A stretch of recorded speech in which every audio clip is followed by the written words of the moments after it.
from the studios of Farm Journal Broadcast. Coming up on Ag Day, USDA's outlook on livestock production, plus the Wisconsin dairy industry loses a prominent member. In agribusiness, lessons from last week. We just think it's a period of potential for the market to have a setback. Machinery Pete is looking at prices for the most popular tractors and wintertime lessons for green season gardens. Ag Day, brought to you by the Chevy Silverado, the most dependable, longest-lasting full-size pickups on the road.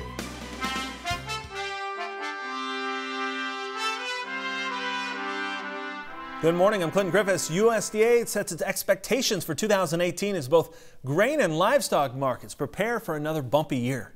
USDA calling for record pork production, up 5%, 29.6 billion pounds on higher inventories and heavier weights. USDA projecting prices much lower than a year ago to average between $47 and $49 per hundred. Now in beef production, it's set to climb nearly 6% this year. The rise pushed by increasing herd numbers and higher carcass weights. Steer prices are forecast in the range from $116 to $123 per hundred, while on the dairy side, milk production also forecast to be record high on rising cow numbers. We think spot price or the front contract price is actually near a major low, and we actually think that the average price for milk in the upcoming season will probably be pretty similar to what it was last year when it's all said and done, because we think there's going to be a much larger rise in price later in the season than many are expecting.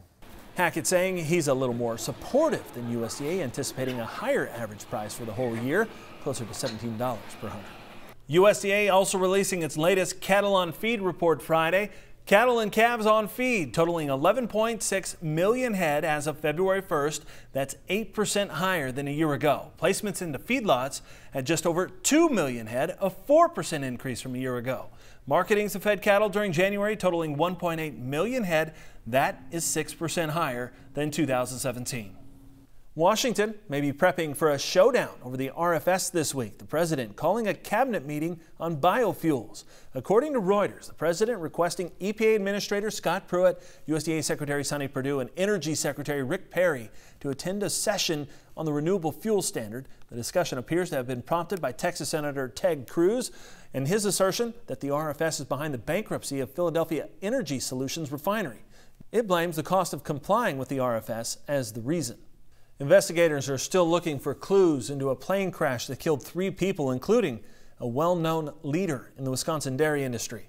John Pagel, a dairy farmer from Kewanee, Wisconsin, died Thursday night when his plane crashed in Indiana. Pagel was owner of Ponderosa Dairy. He's also the president of Edge Dairy Farmer Cooperative, the nation's 6th largest dairy cooperative. Pagel, his son-in-law, and their pilot just left an airport near Indianapolis when the crash occurred, killing all 3. Now, the plane went down in a field in Carroll County, Indiana, as it was headed back toward Green Bay, Wisconsin. Indiana had record rainfall and flooding last week, making recovery difficult in that saturated field. The National Transportation Safety Board dispatched investigators to the crash site. I met John and his family a little more than a year ago during an on-farm interview. At the time, John Pagel was a finalist for Top Producer of the Year. Now his passion for the industry and love of his family was evident in every decision. I'll take care of that for you. When I took over the farm from my parents, we had 65 cows and 320 acres, and now we have cropping a little over 8,500 acres, and we're milking just over 5,000 cows here at this operation. It didn't take owner John Pagel long to decide this is where he wanted to build his future. There was a few moments in my life where I wasn't quite sure I was going to be a farmer. I graduated high school. I worked off the farm for a year, and I knew exactly what I wanted to do the rest of my life. Came back to the farm, and I've been here ever since. And from the beginning, his goal was to be the best. We wanted to grow. We wanted to make our farm one of the top in the country. John's days have gone from hands-on in the parlor to managing a team, one that includes his 4 children. When my children all decided to come back and they wanted to be involved in the operation is when we decided that it was time to make a move to stay on the front end of the industry.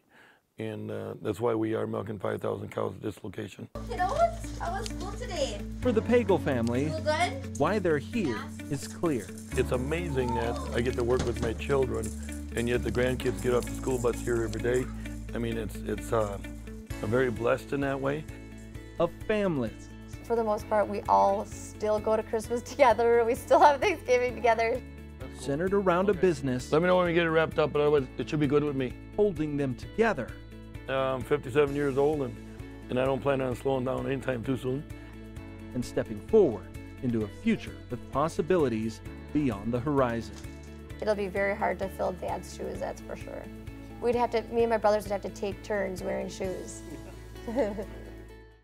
John gave thousands of tours of his operation every year. He started a farm-to-table restaurant and was involved in his local community.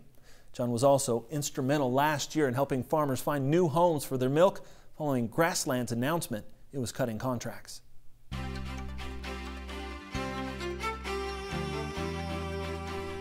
Mike Hoffman joining us on this Monday morning for a fresh crop of crop comments. Good morning, Mike. Good morning, Clinton. Matt Schwab in northeastern Michigan is with his daughter Dorothy. They're tapping into trees to gather their sap. Matt says the two tapped 10 trees and gathered enough sap to make about 3 gallons of syrup. And Ryan Peterson in Dike, Iowa is sending us a picture of his backyard in Iowa of a typical winter day. The U.S. Drought Monitor says roughly 42% of the state is now considered abnormally dry. 58% is considered drought-free, though. As far as temperatures go, it looks as if the area will see a warm-up this coming week.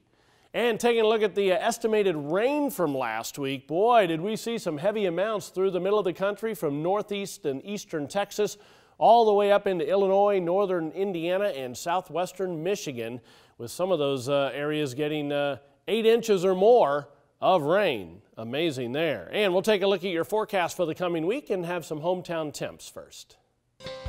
Save time each day and receive the latest market prices directly to your cell phone with market updates. It makes it effortless to stay aware of shifting market prices. Just text Markets 8 to 31313 to get started. All right, when we come back, a fresh look at the trading week ahead with our panel of experts. Stay tuned, folks. Coming up, we're going to talk about one of the most popular used tractor models on the market. And spring gardening is right around the corner. Meet some youngsters who've been green thumbing all winter long. AgDay, brought to you by Alivo Seed Treatment from Bayer. Protect your soybeans from SDS and nematodes this season.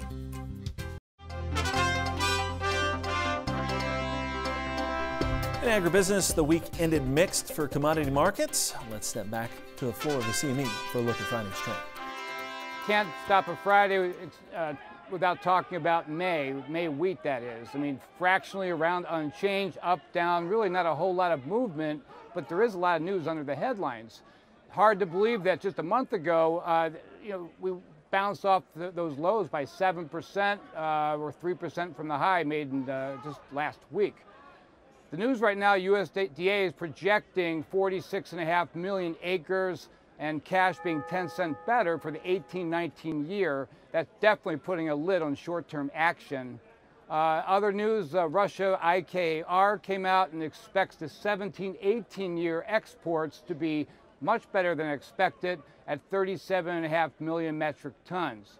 Another lid on the market.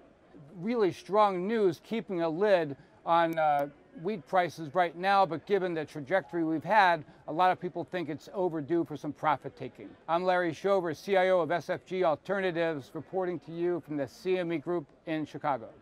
Here at the Agribusiness Desk today, we have Sean Hackett with Hackett Financial Advisors and Paul Georgie with Allendale. Thank you both for being here. All right, let's set the stage for the week ahead. What did we learn last week? Maybe it was at the Outlook Forum, maybe it was outside and watching markets that we can take away. And we'll start with you, Sean.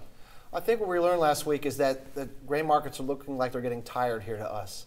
It looks like a lot of the weather in Argentina, even some of the weather in the Midwest winter wheat regions may have played itself out for now. And it looks also to us that the dollar may be on some kind of a bounce here as well. Okay. And so we think, some of our weather models are suggesting rains might be coming into more areas of Argentina. We just think it's a period of potential for the market to have a setback. Okay. And we're concerned about that. Paul, what about you? What did you learn last week? Well, last week we had the USDA Outlook Forum. I think that the 90 million acres for corn and soybeans, I think what that just tells us, we're going to have a lot of worries and a lot of conversations and a lot of discussion on that. Sure. As we go forward. I think one of the main things that we're looking at as we start this week, we're going to have to worry about the crop conditions reports the wheat that the USDA will give us on a state-by-state basis. Right. That'll be important. We got first notice day coming up here this week for the March contract, so that's going to impact some of the traders and maybe cause some selling ahead of that time frame, as a lot of cash contracts have to be settled before that. Right, a lot of movement there, and money has really been driving these markets. What are you watching in the week ahead, Sean? Well, we've seen a lot of, as Paul said, a lot of smart money coming in. Speculative money coming in. We had big short positions back late in the year into January, and a good portion of those positions have been covered. It doesn't mean they have to liquidate right away, but we think there's enough cause for the market to see some of those positions give back. And see some of this money flow ebb. I mean, we know that there's algorithms in our markets. We know there's computer trading in our markets, and they react on some very small changes in dynamics. All of a sudden, the buyer becomes seller, and it's hard necessarily to put your finger on it. We think we may be at some kind of a short-term inflection point that could see some of this buying that maybe is overextended, pull back on, whether it's a poor.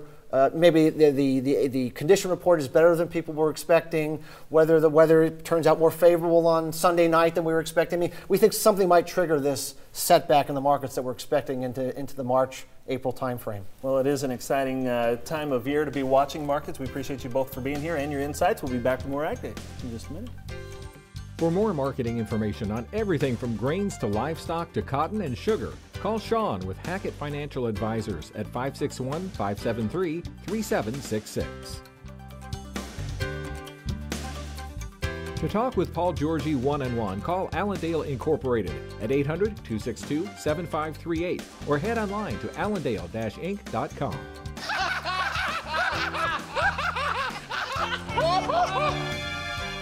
Uh-oh.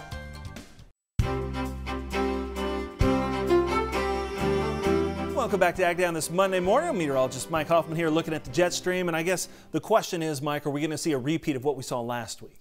I think what we're looking at is a transition period this week, and then we kind of flip-flop patterns the following week. At least that's what the computer models are now saying.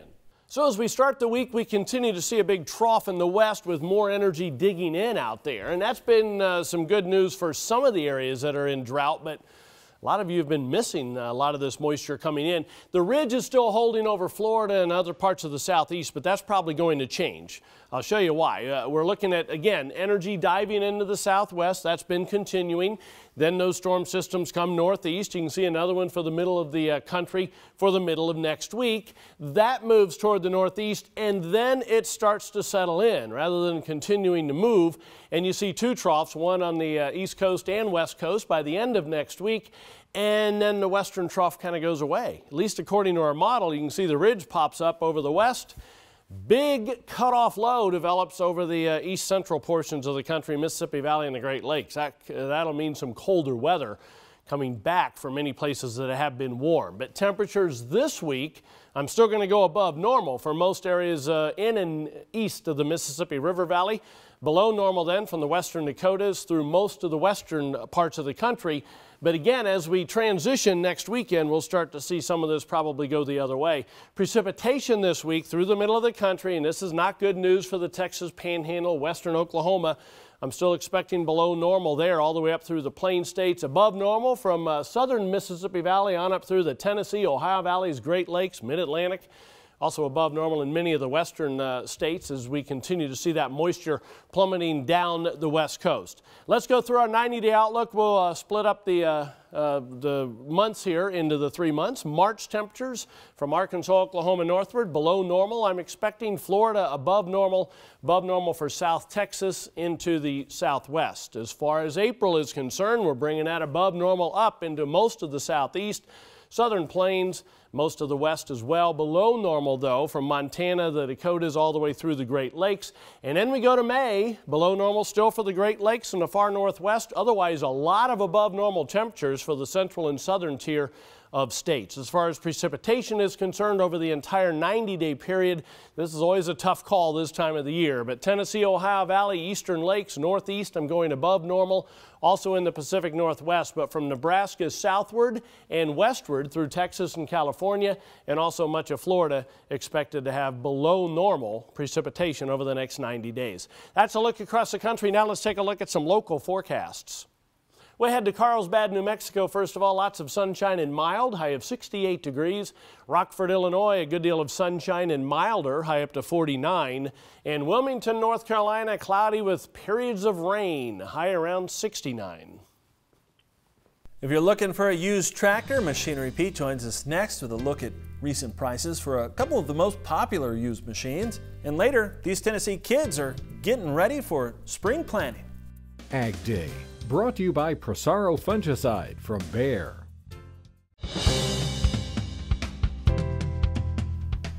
This week, Machinery Pete tells us what's been happening with values on one of the most popular used tractor models in the market.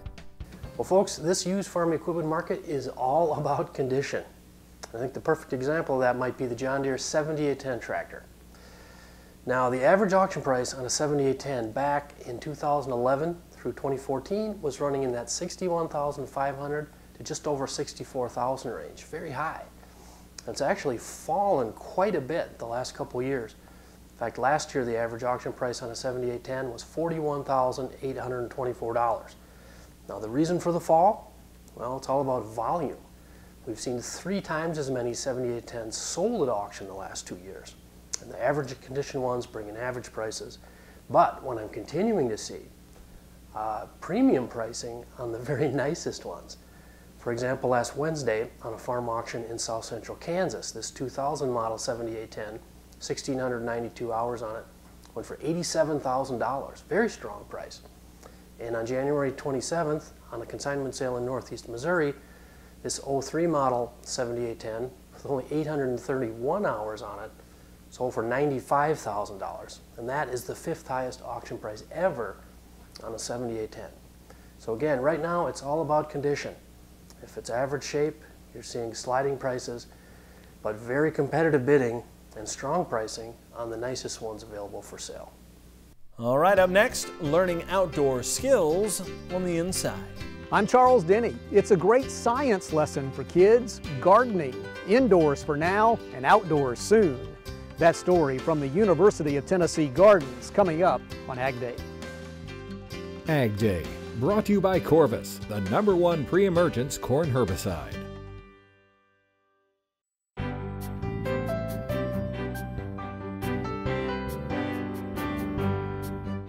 In the Country, sponsored by Kubota. Tractors, hay tools, utility vehicles, mowers, and more. Visit KubotaUSA.com today. Children can learn about the science of plants even in the middle of winter. The UT Gardens host a number of educational programs for kids year-round, and that includes greenhouse gardening, provided by UT's Charles Denny. He shows us how cold weather lessons could become spring season growth. A wintertime lesson with an eye on spring. This is greenhouse season, getting plants started so they can later escape the indoors and grow outside. Kind of like these kids are anxious to do, taking part in the UT Gardens Growing in the Greenhouse program. They tour greenhouses on the UT Ag campus and learn how UT Institute of Agriculture researchers grow plants under heat lamps and irrigation systems. Several of these youngsters have done some gardening, facing a number of challenges. We tried planting a few plants, and the gophers ate them. Not much you can do about that. Yeah. I like watching and waiting for them to grow. Sometimes it takes a while for them to grow. And I like how my hands get dirty. So yeah, we're teaching them science skills and science information based on things like the water cycle, plant life cycles, the greenhouse effect. It's the dead of winter now here at the UT Gardens, but soon children's programs amp up, including some cool summer camps. We're going to see if this works, so I'm going to pour this in here. A lesson on condensation here, another moment where young minds absorb knowledge the way the soil might soak up moisture. When it comes to gardening, what happens in winter can impact what's coming in spring. There may be nothing growing in the ground now, but these kids look to change that. This is Charles Denny reporting. All right, thanks, Charles. He says the kids also got plants to take home for their spring gardens. And that's all the time we have this morning. We're sure glad you tuned in. From all of us here at AgDay, I'm Clinton Griffiths. Have a great day in Farm Country. AgDay, brought to you by Ram Commercial, America's longest-lasting heavy-duty pickups.